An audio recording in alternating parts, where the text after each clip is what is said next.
आज आपको बताएंगे परमात्मा शिव त्रिमूर्ति। परमात्मा जो शिव है वो ब्रह्मा विष्णु महेश तीन देवताओं के द्वारा सृष्टि की स्थापना, विनाश और पालना का कार्य कैसे कराते हैं। क्योंकि परमात्मा जो शिव है, जिनको हम प्यार से शिव बाबा कहते हैं, तो शिव बाबा जन्म मरण से न्यारे हैं, दुख सुख से न्यारे हैं, पाप पुण्य से न्यारे हैं, धर्म अधर्म से न्यारे हैं। तो जो जन्म से और मृत्यु से न्यारा है, तो वो सृष्टि का पालनहार है ना, तारनहार हिस्से इस तरह से सृष्टि को चलाता है। तो इस चित्र के अंदर दिखाया है त्रिमूर्ति शिव। परमात्मा जो शिव है, अखंड ज्योति स्वरूप, जिसके लिए गीता में कहा हजारों सूर्यों से तेजोमय स्वरूप। जो परमात्मा शिव हजारों सूर्यों से भी तेजोमय स्वरूप है, और वो जब धरती पर आते हैं तो हमारा एक ओम नमः शिवाय नाटक चलता था, तो उसमें दिखाया था ओम नमः शिवाय में कि ऊपर से परमधाम से एक ज्योति आती है नीचे। एक बाबा का भजन भी है, जगमग करती एक ज्योति परमधाम से आई। तो वो परमधाम से ज्योति नीचे आती है। भक्ति में कहते हैं शिव शंभु। तो शिव स्वयं भू पर आकर के और सृष्टि की स्थापना, पालना और विनाश का कार्य कराते हैं। तो कार्य कराने के लिए वो तीन देवताओं की रचना करते हैं, ब्रह्मा विष्णु और महेश। जो परमात्मा शिव हैं वो तीन देवताओं की रचना करते हैं, ब्रह्मा विष्णु और महेश। तो ब्रह्मा जी के द्वारा सृष्टि की स्थापना, विष्णु को पालन करता और शंकर जी को संहार करता दिखाते हैं। तो कहते हैं कि ब्रह्मा जी कमंडल में गंगा लाए। तो वास्तव में ब्रह्मा जी कमंडल में कौन सी गंगा लाए? क्या पानी की गंगा इतनी बड़ी आ जाएगी कमंडल में? दुनिया में गायन है भागीरथ ने गंगा लाई, इसे कहते हैं भागीरथ। भागीरथ माना भाग्यशाली रथ। तो परमपिता परमात्मा शिव निराकार अखंड ज्योति ने जिस तन में प्रवेश किया वो भाग्यशाली रथ ब्रह्मा के द्वारा सृष्टि की स्थापना का कार्य किया। तो पहली विभूति है ब्रह्मा। शास्त्रों में गायन है ब्रह्मा जी कमंडल में गंगा लाए, ब्रह्मा को संकल्प आया कि मैं सृष्टि की रचना करूं। दूसरी विभूति जो परमात्मा ने रचना रची वो है शंकर जी, शिव विष्णु है ना। तो विष्णु जी को पालन करता दिखाते हैं। विष्णु को चार भुजाएं दी हैं, शंख चक्र गदा। तो जो विष्णु हैं वो चतुर्भुज दिखाते हैं। जो चतुर्भुज है वो लक्ष्मी और नारायण दोनों का प्रतीक है। दो भुजा लक्ष्मी की और दो भुजा नारायण की युगल स्वरूप दिखाते हैं विष्णु चतुर्भुज। अब जो विष्णु दिखाया उनको पीतम्बरधारी दिखाते हैं, क्योंकि जो विश्व महाराजा विष्णु बनते हैं तो वो सतयुग में उनका तन पीतम्बर होता है। पीतम्बारा माना सतयुग स्वर्णिम दुनिया होती है, और सोने का कलर कैसा होता है? स्वर्ण है ना, पीतल जैसा। इसीलिए इनको पीतम्बर तनधारी दिखा देते हैं, पीतम्बर दिखाते हैं। तो अब इनके हाथ में जो चार अलंकार दिए हैं वो किसका प्रतीक है? जैसे सबसे पहले है गदा। तो गदा किस किस के हाथ में दिखाते हैं, याद है? गदा किसके हाथ में दिखाते हैं? गदा किसके हाथ में दिखाते हैं? हनुमान जी के हाथ में गदा दिखाते हैं, विष्णु के हाथ में भी गदा दिखाते हैं, और देवी के हाथ में भी दिखाते हैं, है ना। तो अब गदा दिखाने का जो सेंस है वो यहाँ पर क्या है वो समझेंगे। तो भगवान ने, शिव बाबा ने कहा गदा माना ज्ञान का प्रतीक है। जब हनुमान जी अपने हाथ में गदा उठाते थे और कहते थे जय श्री राम। जब हनुमान जी कहते थे जय श्री राम, तो सफलता उनके चरणों में होती थी, है ना। कोई भी कार्य असंभव नहीं होता था, सब कुछ संभव होता था। तो जो गदा है वो है ज्ञान का प्रतीक, गदा है वो है दृढ़ता का प्रतीक, गदा है वो है साहस का प्रतीक। तो यहाँ परमपिता परमात्मा कहते हैं कि बच्चे तुम ज्ञान की गदा को अपने जीवन में धारण करो। जब अपने जीवन में, है ना, निश्चय होगा, ज्ञान होगा, तो आपको सफलता मिलेगी और आपकी ही विजय होगी। उसके बाद दूसरा दिखाया चक्र। भक्ति में भजन में गाते हैं, कैसा चक्कर चलाया रे श्याम तेरी उंगली, है ना, ऐसे गाते हैं। तो दूसरा दिखाया चक्र। भगवान विष्णु ने चक्र कब चलाया? कहते स्वदर्शन चक्र, है। तो यहाँ परम पिता परमात्मा हमें आध्यात्मिक रहस्य बताते हैं। स्वदर्शन चक्र, जब तुम स्वयं का दर्शन करेंगे तो पर दर्शन समाप्त हो जाएगा। स्वदर्शन से भगवान श्री कृष्ण ने, भगवान विष्णु ने, या देवी हुई जिन्होंने भी चक्र घुमाया तो क्या किया? असुरों का नाश किया। तो जब स्वदर्शन चक्र घुमाएंगे, स्वयं का दर्शन करेंगे, तो आसुरी वृत्तियों का नाश होगा, संहार होगा। तो स्वदर्शन, बाबा कहते स्वयं को देखो, मैं कौन, मैं कहाँ से आया, क्या लेकर के आया और क्या लेकर के जाना। स्वदर्शन चक्र घुमाओ। सतयुग, त्रेता, द्वापर, कलयुग, चक्र चल रहा है, सृष्टि का चक्र चल रहा है। दिन और रात का चक्र है, सुबह और शाम का चक्र है, दिन और महीने का चक्र है। तो चक्र चल रहा है, समय चल रहा है, अपनी गति से चल रहा है। तो यहाँ बाबा कहते स्वदर्शन चक्रधारी बन, स्वयं को देखो। चक्र घुमाओ, तो स्व का चक्र चलाना। और उसके बाद में दिखाया शंख। तीसरा जो अलंकार है वो दिखाया शंख। अब शंख कहाँ दिखाते हैं? जैसे कि कहीं मंदिर में आरती होती है ना, तो क्या करते हैं? शंख ध्वनि करते हैं, शंख ध्वनि, घंटा बजाते हैं, आरती होती है। तो अब यहाँ भी परमपिता परमात्मा कहते हैं कि शंख का जो गुण है, शंख का गुण क्या है? शंख का गुण क्या है? मधुरता, है ना। तो शंख जैसी तुम ध्वनि कम बोलो, मीठा बोलो, धीरे बोलो, है ना, कैसा बोलो? धीरे बोलो, मीठा बोलो, कम बोलो, है ना, और पहले तोलो, उसके बाद में बोलो। कहते वाणी ऐसी बोलिए मन का आपा खोल, औरन को शीतल करे और आपो शीतल हो।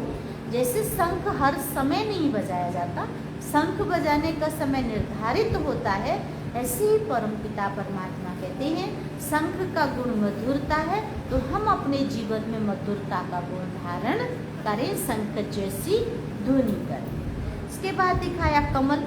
अब कमल की विशेषता क्या है? आपने देखा कमल किसके हाथ में होता है? जो कमल होता है वो वैसे भी किसका होता है? लक्ष्मी जी का आसन होता है ना। अब आप देखिए कमल कितना कोमल होता है और लक्ष्मी जी उस पर बैठ जाती हैं। लक्ष्मी जी बैठ जाती है कमल के ऊपर, तो कमल आसन मानो लक्ष्मी जी कितनी हल्की होंगी, हैं? जो कमल आसन दिखाया है, नैन कमल, हस्त कमल, मुख कमल, चरण कमल, हैं? तो उनके हर अंग की तुलना किससे की गई? कमल से। तो यहाँ परमपिता परमात्मा शिव बाबा कहते हैं कि हे बच्चे, अपने जीवन को कमल पुष्प के समान बनाओ। कमल की विशेषता क्या है? कमल की विशेषता है कि कमल कीचड़ में होते भी कीचड़ से न्यारा होता है, गंदगी से खाद लेके खुशबू पैदा कर देता है। या अपने जीवन को हम कमल पुष्प के समान न्यारा और प्यारा बनाएं। इसके बाद दिखाया विष्णु के गले में 3 मालाएं दिखाते हैं, है ना। तो बैजंती माला, रुद्रमाला और रुंडमाला, 3 प्रकार की मालाएं होती हैं, है ना। अब यहाँ परमात्मा कहता है कि हम सब पुरुषार्थ करते हैं बैजंती माला में जाने के लिए। बैजंती माला माना विष्णु के गले की माला। तो विष्णु के गले की माला बैजंती माला में कौन आएंगे? जिन्होंने विकारों पर विजय प्राप्त की होगी। तो काम, क्रोध, लोभ, मोह, अहंकार, 5 विकार हैं। तो हमें क्या करना है? 5 विकारों पर विजय प्राप्त करनी है। जब 5 विकारों पर हम विजयी बनेंगे तब हम बैजंती माला के मणके बनेंगे। इसके बाद दिखाया भगवान विष्णु को मुकुट दिखाते हैं, डबल ताजधारी दिखाते हैं। कहते हैं भगवान विष्णु को विश्व महाराजा हैं। भगवान श्री विष्णु विश्व महाराजा हैं तो उनको डबल ताज दिखाते हैं। तो एक ताज दिखाते हैं रत्न जड़ित ताज है, और दूसरा जो ताज दिखाते हैं वो लाइट का क्राउन दिखाते हैं। पीछे पीछे लाइट चलती रहती है, गोल गोल क्राउन होता है। ऐसे यहाँ परमपिता परमात्मा कहता है कि एक है पवित्रता का ताज, विष्णु को पवित्रता का ताज है जो पीछे चलता रहता, और एक राजाई का ताज है जो रतन जड़ित ताज है, जिसको हम मुकुट कहते हैं। तो डबल ताजधारी बनते हैं भगवान विष्णु, चतुर्भुज दिखाते हैं। तो अब विश्व महाराजा बनकर के वो विश्व की पालना करते हैं। तो सबसे पहले तो कर्मेंद्रियों की आत्मा राजा है। जब आत्मा राजा बनेगी तो अपनी कर्मेंद्रियों पर राज्य करेगी। जो कर्मेंद्रियों पर राज्य करेगा सबसे पहले स्वयं के ऊपर राज्य करेगा, वो विश्व पर राज्य करेगा। जब तक स्वयं पर राज्य नहीं करेगा, स्वयं की कर्मेंद्रियां कंट्रोल में नहीं होंगी, तब तक विश्व पर राज्य भी नहीं कर सकते। तो विश्व महाराजा बने, इन्होंने भी कोई ऐसा पुरुषार्थ किया जिससे ये विश्व महाराजा बने। तो कौन सा पुरुषार्थ किया वो हमें आकर के परमपिता परमात्मा पुरुषार्थ करा रहे हैं। इसके बाद में तीसरी विभूति देखेंगे। तीसरी विभूति शंकर जी, परमपिता परमात्मा शिव ने रचना जो रची, तो तीसरी रचना है उनकी शंकर। तो शंकर को हमेशा विनाशकारी दिखाते हैं। कहते हैं शंकर का तीसरा नेत्र खुला और विनाश ज्वाला प्रज्वलित हुई। शंकर का जब जब है ना, कहते हैं आप तीसरी आंख है, तीसरा नेत्र खुला और विनाश ज्वाला प्रज्वलित हुई। तो शंकर जी जब जब डमरू बजाते थे, कहते हैं जब जब वो डमरू बजाते थे तब तब दुनिया में प्रलय हो जाती। तो कौन सा डमरू बजाया उन्होंने? वो ध्यान मगन होते थे, ध्यान मगन होते थे। जब वो ज्ञान का डमरू बजाते थे तो कहते हैं अज्ञान का अंधकार विनाश हो जाता। कहते ज्ञान सूर्य प्रगटा, अज्ञान अंधेर विनाश। तो गायन है शंकर जी ध्यान में मगन होते, डमरू बजाते तो दुनिया में प्रलय हो जाती है। तो शंकर जी को विनाशकारी दिखाती है। अब इनका जो आसन है वो मृग छाल दिखाते हैं। आसन क्या दिखाते हैं उनका? मृग छाल दिखाते हैं। और जो तन दिखाते हैं वो नगन अवस्था दिखाते हैं। जितने हमारे देवी देवताएं हैं 33 कोटि, सबको वस्त्रों में पोशाकों में दिखाते हैं, लेकिन शंकर जी को क्या दिखाते हैं? नगन अवस्था में दिखाते हैं। तो नगन अवस्था में क्यों दिखाते हैं? इसका भी रीजन है। भभूत लगाया हुआ दिखाते हैं, है ना, भभूत लगाया हुआ। तो परमपिता परमात्मा ने कहा है कि नंगे आए और नंगे ही जाना है, अकेले आए और अकेले ही जाना है। जब हम आत्माएं परमधाम से इस संसार में आई थी, है ना, तो बिना शरीर के आई थी। आत्मा बिंदु रूप में आई थी, नंगी आई थी। जब इस संसार से आत्मा जाएगी तो इस शरीर रूपी कपड़े को यहीं छोड़ करके बिंदु रूप में चली जाएगी कि नहीं? तो उसका यादगार दिखाया यहाँ पे। नगन अवस्था माना तपस्वी स्वरूप, जो शंकर जी हैं वो क्या है, तपस्वी स्वरूप, भूत लगाया हुआ। तुम देह नहीं, तुम एक आत्मा हो। बाबा ने पाठ पढ़ाया, तुम अशरीरी, अकेले आए और अशरीरी होकर के अकेले ही जाना है? और तपस्या करनी है तुम्हें, तो तपस्वी स्वरूप है शंकर, जो बभूत लगाया हुआ दिखाते हैं, आसन पर बैठा हुआ शंकर जी को दिखाते। और शंकर जी के आगे हमेशा एक शिवलिंग दिखाते हैं कि नहीं? तो जरूर कोई इनसे ऊपर है जिसकी ये तपस्या कर रहे हैं। तो परमात्मा शिव का अवतरण कब होता है? जब सारी दुनिया में अधर्म का नाश और सत्य धर्म की स्थापना का कार्य कराना होता है, तब परमात्मा अवतार लेते हैं। तो जो परमात्मा शिव धरती पर आते हैं, उसका यादगार आज दुनिया के अंदर शिवरात्रि मनाई जाती है। शिवरात्रि। शिव का रात्रि के साथ क्या संबंध है? शिव का रात्रि के साथ क्या संबंध है? जब संसार के अंदर अज्ञानता का अंधकार होता है, अंधकार रूपी रात्रि होती है, तब ज्ञान सूर्य परमात्मा प्रकट होते हैं, धरती पर आते हैं और फिर से सतयुग की दुनिया की स्थापना का कार्य करते हैं। इसका यादगार हम शिवरात्रि मनाते हैं। जो सारी पृथ्वी 5 विकारों के पंजे में जकड़ी हुई होती है, आज सारी पृथ्वी अधर्म के पंजे में जकड़ी हुई है। सारी पृथ्वी पर काम, क्रोध, लोभ, मोह, अहंकार 5 विकारों की आग धधक रही है। जब ऐसा समय होता है तब परमात्मा शिव आते हैं धरती पर, जिसका यादगार हम शिवरात्रि मनाते हैं। तो आपने देखा होगा शिव और शंकर, आज तक हम दुनिया के अंदर शिव और शंकर दोनों को एक मानते आए, लेकिन यहाँ इस चित्र के अंदर दिखाया है एक नहीं बल्कि दोनों अलग अलग हैं। तो कैसे? शंकर शरीरधारी हैं, शिव निराकार हैं। शंकर कैलाश पर्वत के वासी हैं, शिव परमधाम निवासी हैं। शंकर विनाशकारी हैं और शिव कल्याणकारी हैं। शंकर रचना है और शिव रचयिता है। दोनों में अंतर है या नहीं है? अगर ये दोनों एक होते तो एक ही मंदिर बन जाता। इनका अलग अलग मंदिर क्यों बना? जहाँ भी शंकर जी की मूर्ति होती है ध्यान में दिखाते हैं और शिवलिंग उनके सामने होती है, तो जरूर कोई परमात्मा शिव है, इस पे है उनका ध्यान लगा रहे हैं। अगर एक ही होते तो हम कहते शंकर रात्रि। कभी हमने शंकर रात्रि मनाया? हमेशा क्या कहते हैं हम? शिवरात्रि। शिवरात्रि गई, शिव चौदस। कभी शंकर चौदस कहा? शिव चौदस। शिव पुराण, शिवालय।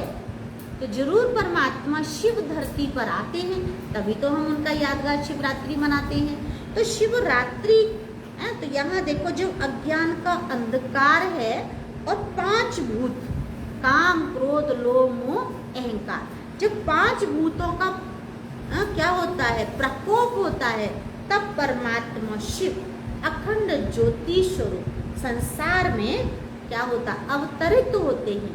जब अवतार लेते हैं, अवतरित होते हैं, तब अपनी शक्ति से, किरणों से देखो असुरों का, भूतों का संहार करते हैं, जिसका यादगार हमने क्या मनाया?